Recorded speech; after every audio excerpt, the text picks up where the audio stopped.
George Dickel Bourbon, the 8-year. Is it trash or treasure? Let's find out.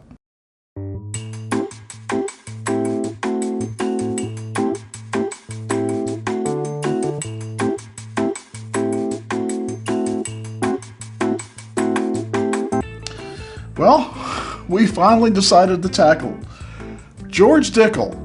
You know, over the years, I've heard nothing but negative comments, just nothing positive about George Dickel anything.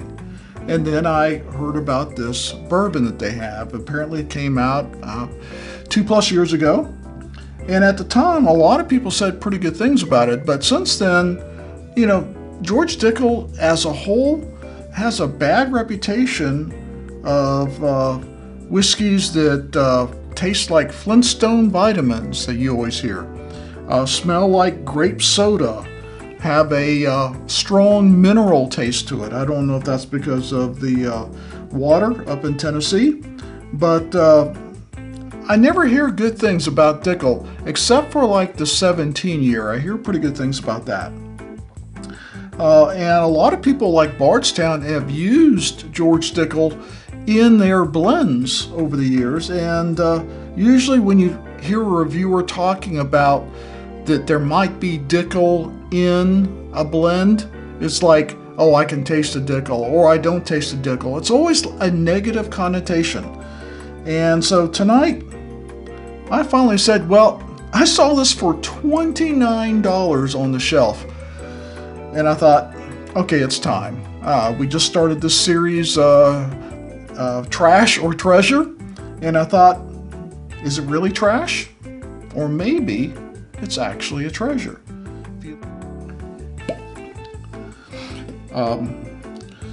Like I said, age stated 8 years, 90 proof.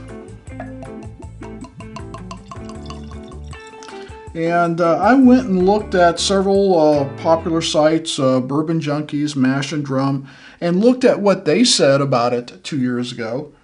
And it actually got a pretty favorable review. They were looking for, I think, the traditional Tennessee whiskey notes that they object to, the Flintstone vitamins, the grape, the mineral taste.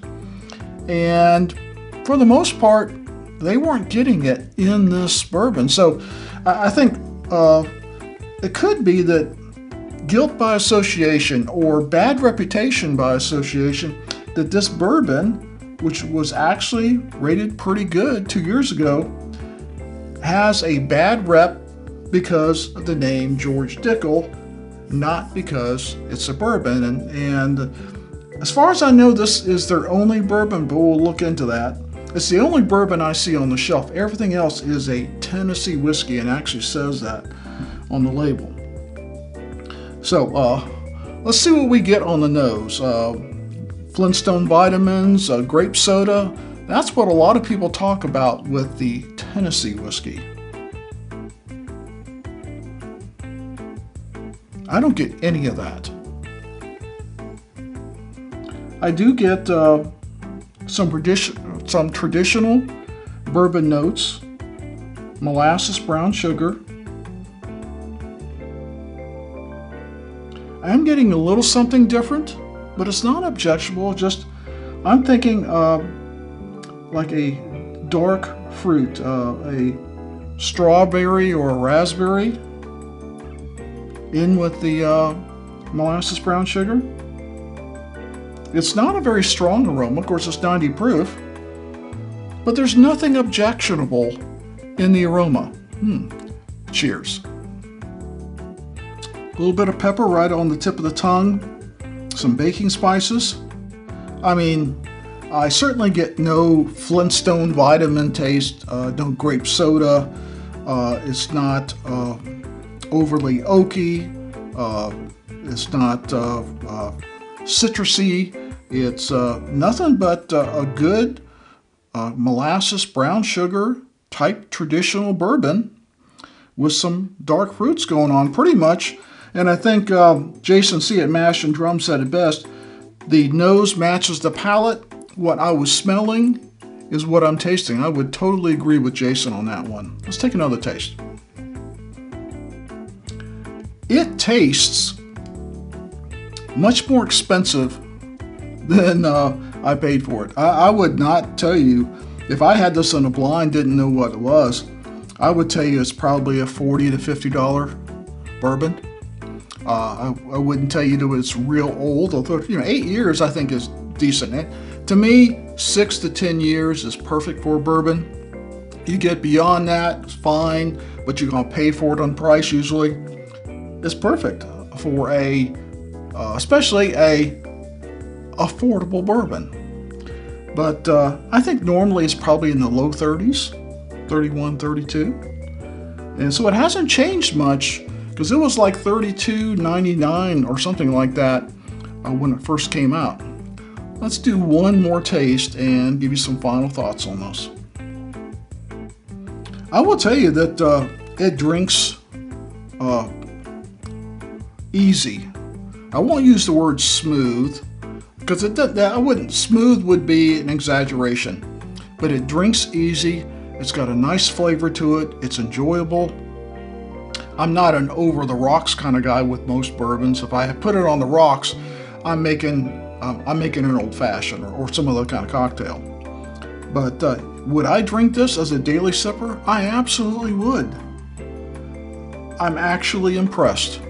I thought all the George Dickel stuff tasted like Flintstone vitamins, mineral water, you name it. You hear so many bad things, so many negative remarks about George Dickel, that I know for at least the past 2 years, I would see it on the shelf and just pass right by like, oh, no Dickel for me.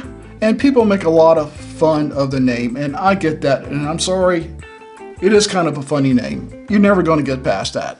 But past the name, I think you need to look at this bourbon, because what are my thoughts?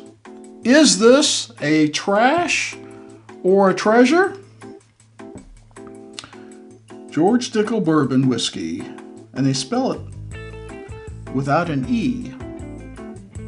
Our finest bourbon, aged 8 years. I will say it is a treasure.